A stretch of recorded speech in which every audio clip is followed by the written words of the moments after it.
I'm Lisa D, and as always, it's great to be with you all here on District Life. And I'm Larry Brown Jr., and we have another solid show for you today with a nice variety of great people, places, and things happening all around the district and neighboring areas. First, if you're a single woman or maybe even a single mom, certified life coach Kenya Ulmer of Single Mama with No Drama has some tips on how to live out your wildest dreams. Our conversation up next.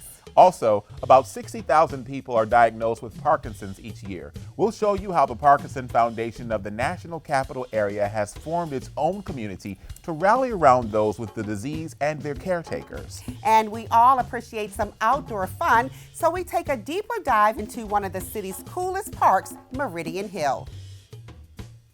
During the mid-20th century in the U.S., the construction of suburban neighborhoods grew exponentially, including right here in D.C. But since D.C. wasn't and still isn't a state with full voting representation in Congress, the federal government had a lot of influence over where and in whose neighborhoods the highways would be built. Here's how D.C. activists preserve some of D.C.'s most iconic neighborhoods. D.C. is a mecca of Black activism. We in the District of Columbia have historically fought for equality and justice in all forms. Statehood and home rule are one segment of the many fights that people of color have constantly been fighting for within the district. The anti-highway movement was remarkable, probably the most successful 20th century social movement in the city's history.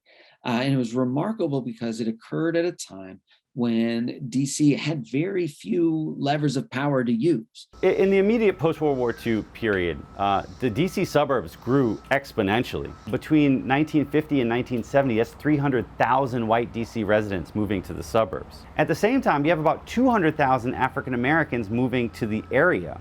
The area is growing exponentially, but they can't go to the suburbs, so they pack into the city. This gets a large number of the city fathers to begin to fear blight.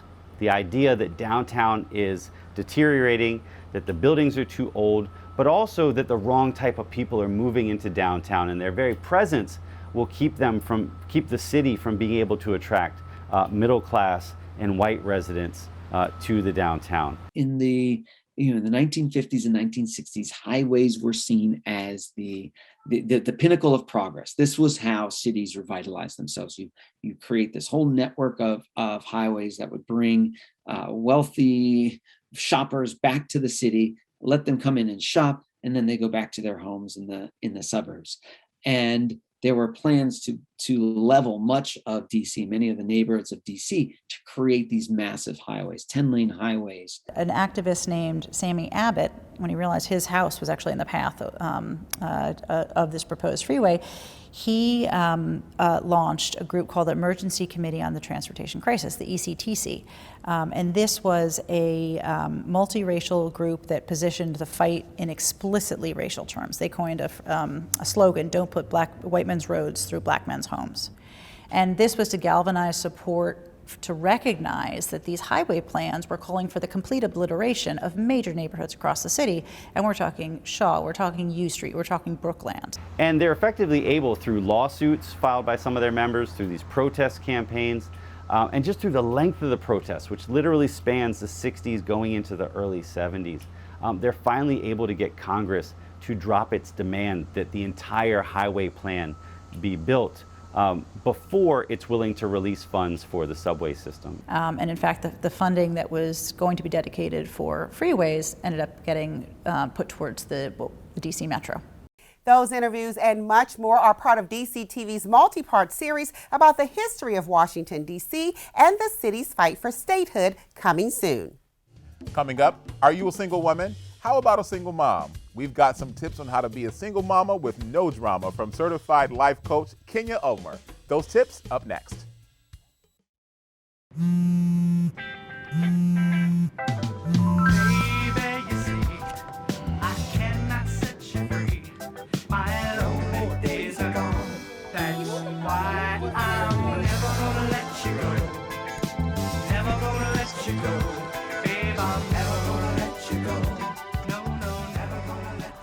Here you go. Thank you. Thank you. you go. Never gonna let DC Recovery and Community Alliance was formed back in 2007. During that time, there was no other organization in the city like DC Recovery. You had AA meetings, NA meetings, so this was something to provide additional services to the community that were needed through recovery support, providing that one-on-one individual contact with a client. So they started out very small. They've moved to several different locations. I think we educate, prevent, and provide recovery support services for our clients as they go through the whole continuum of care. And our coaches engage the clients, and we keep up with the clients while they're going through their treatment. And when treatment is over, our coaches are still there providing the needed services and support that the client needs to, to regain their life back. And that's our main goal.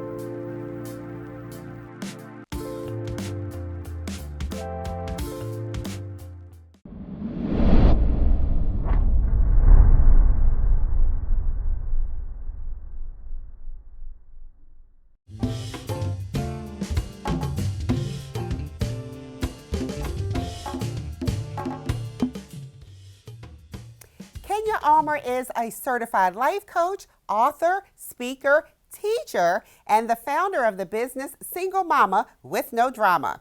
I sat down with her over Zoom to learn more about her mission to help others live out their wildest dreams.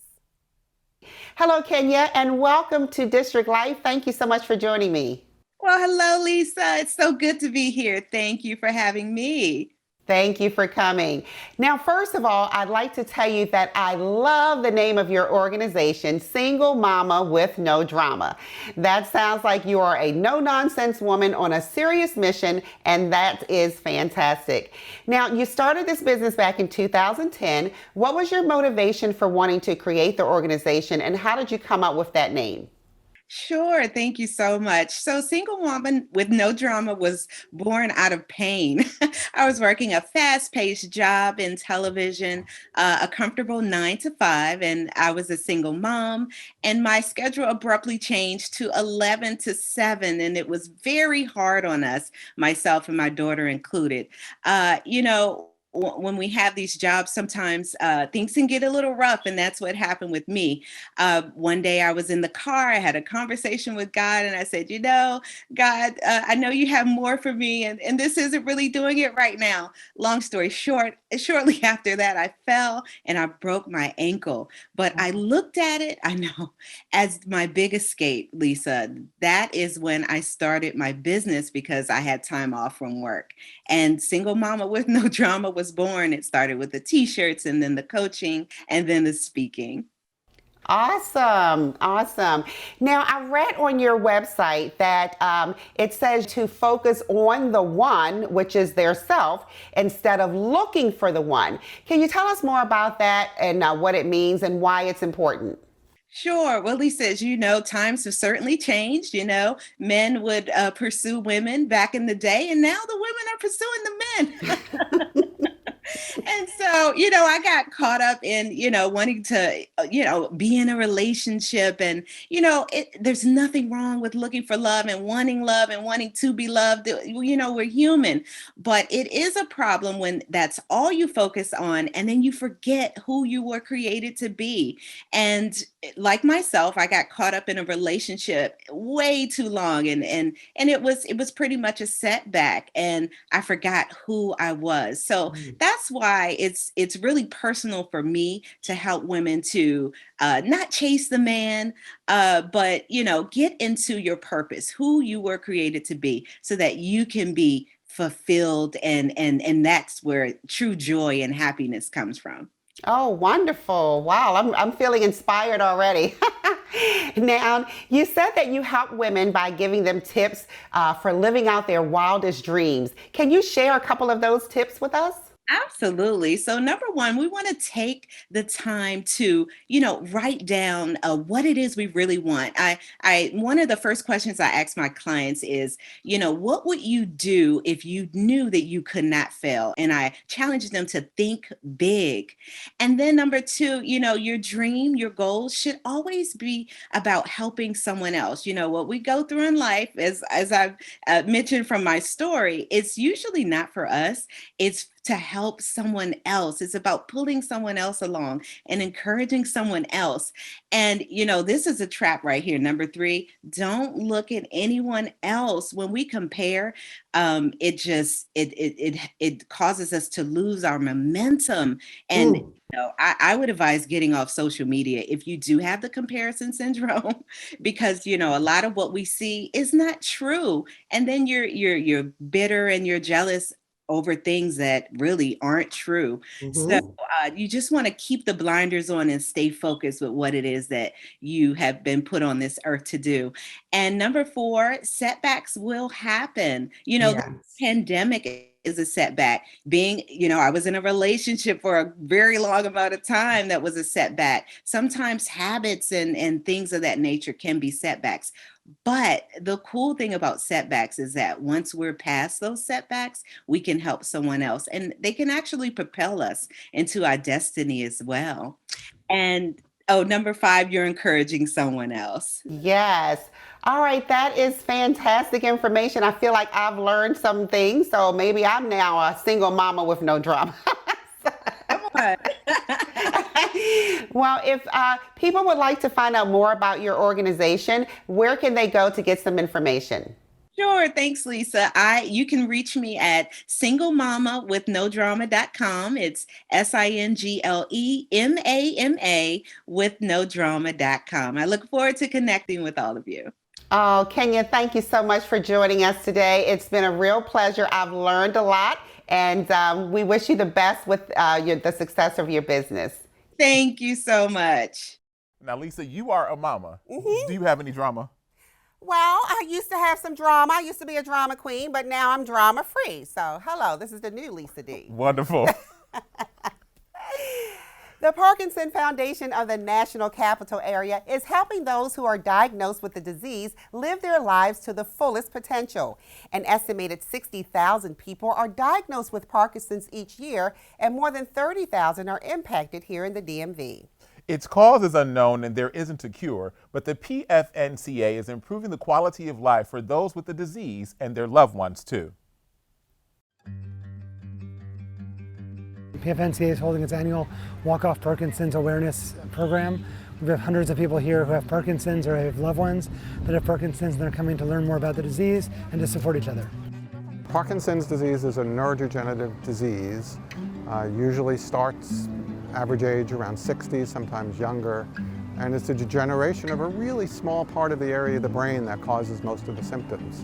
It's a chronic disease. In many ways, we have lots of different ways that we can treat the different symptoms. So if you get that diagnosis, you shouldn't be discouraged, because there's so much that we can do to help you to live a life that's, full and that maintains the quality that a person would want. It's important to get diagnosed early because there are things that you can do as a patient to help your disease, and it's important to start early. 9, one more, 10. How did that feel to do? Some of the most important things to do include regular aerobic exercise. We're going to put these to the side for a minute. We might come back to them. Every day you live with Parkinson's. Every day you either get weaker or you get stronger. So we do yoga stretches, we do regular stretches, but what I really love is the neuroscience part, where we do the fingers, because there's so many regions in your brain that are affected by fingers. The more you do it, the better it is. Bring it down to your knee, touch index, middle, ring. My father had Parkinson's a long time ago when people didn't talk about it and there weren't classes like this. It was like people were embarrassed to have Parkinson's. Index, middle, ring. It's not like that now, because places like PFNCA, other places around the country, we embrace this. There's an important thing of acceptance of the disease. And once you can accept that you have this disease, you'll realize that you can live with this and you can have a good life. The class you saw in that segment is just one of hundreds of wellness classes that the PFNCA hosts each year. Famous for its 13-basin cascading waterfall, Meridian Hill got its name because it's located on the exact longitude of one of the original DC milestone markers that was placed in 1791. Then, in 1819, a man named John Porter built a mansion on Meridian Hill, which later became President John Quincy Adams' home after he retired. In 1910, the federal government purchased the land and it became a park. Landscape architects installed an Italian-style garden, including that famous cascading waterfall. It was an immediate hit among the city residents, even to this day.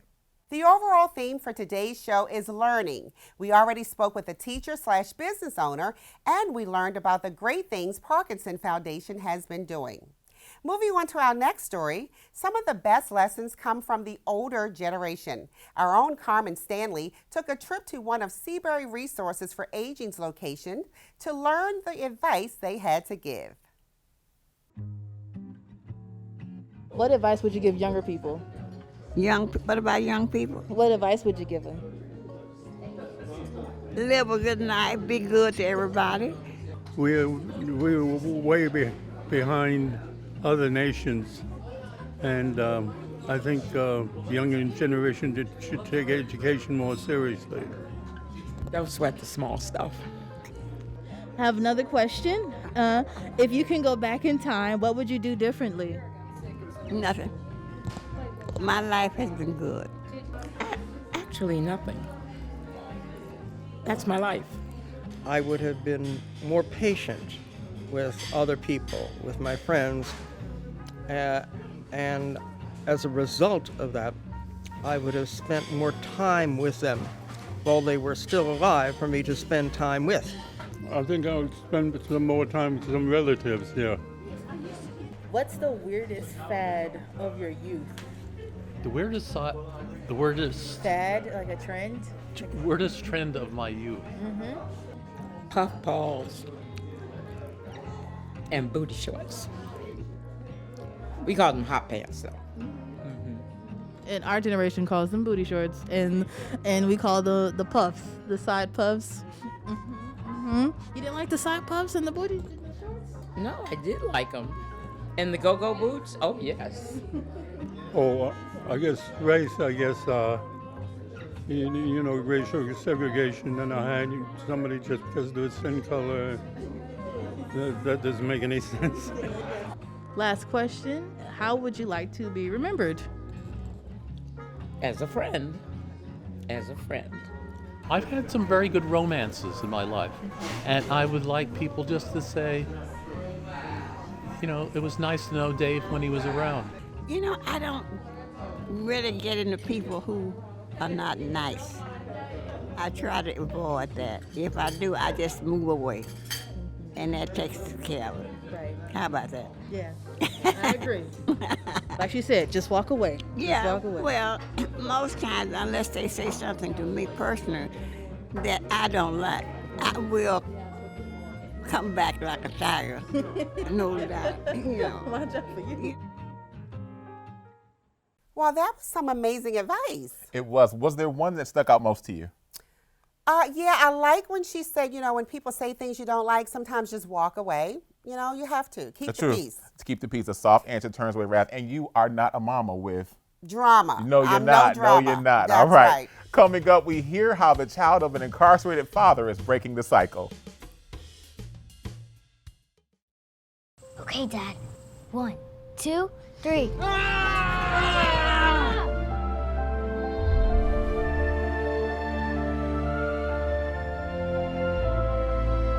You saved me.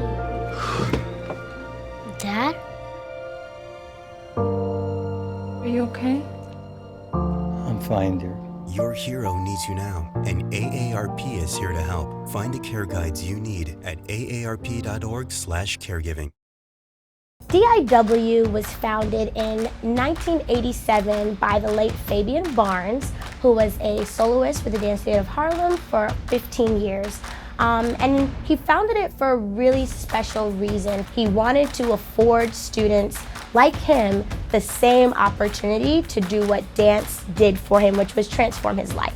So he founded DIW here in Columbia Heights, and the mission was to provide that opportunity for any student who was particularly committed and gifted and interested to pursue quality dance training.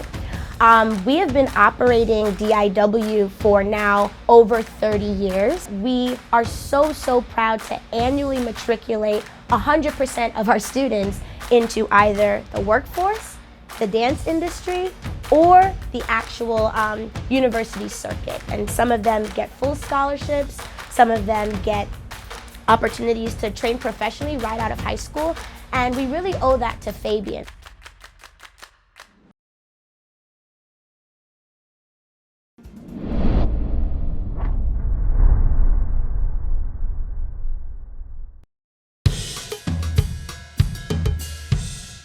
The district is a very diverse place with lots of different landscapes. Today we'll take a look at one of DC's hidden treasures, the Tregaron Conservancy. Well, welcome to the Tregaron Conservancy. We are over 10 acres of woodland streams and trails and meadows and a lily pond situated between Cleveland Park and Woodley Park in Northwest Washington. This property was originally owned by people who were devoted to creating the National Cathedral. They were called the Parmalees, and they bought this property in the early 1900s and proceeded to hire two very important people in our story. One is Charles Adams Platt, who was an early and well-known architect and exponent of the American country house movement. The other extremely important part of our story was Ellen Biddle Shipman. Ellen Biddle Shipman was one of the most important pioneering women landscape designers in the United States. This property remained with the Parmalees for several years and then eventually was sold on to Joseph Davies, who was FDR's ambassador to the Soviet Union, and his wife, a formidable woman, Marjorie Merriweather Post, and they renamed it Tregaron. So now we're by the Conservancy's iconic lily pond, and when the Conservancy took this property over in 2006, you could not tell there was a pond here. It was obscured by weeds and trash and was totally overgrown. Obviously now it's been transformed, and it's a magnet for wildlife. We also have some wonderful historic stonework in the Conservancy, and we're standing on an example now. This is one of the footbridges that Ellen Biddle Shipman designed and had installed in this property. But when we took it over, and for many years, we thought this was only about a foot wide, and the stream was only about a foot wide, and the last couple of years we've had a restoration project to expose the length of the footbridges and widen the streams, and they turn out to be really pretty impressive for this scale. This is the Conservancy's North Meadow, and it's a wonderful sweep of slope going down into some meadows that were not here in 2006. Tregaron is one of those hidden treasures in a city, and we certainly welcome all visitors who discover us. For a long time, it was just close-in neighbors who could walk here who came here. But through the pandemic, we've discovered that more and more people have come from farther afield to just enjoy the beauty of this place. So if you're interested in learning more about Tregaron, please go to our website at tregaron.org, and you will learn about the birds and the flowers that are in season here, our history, and our events, and just how you can come and visit us, and we hope that you will.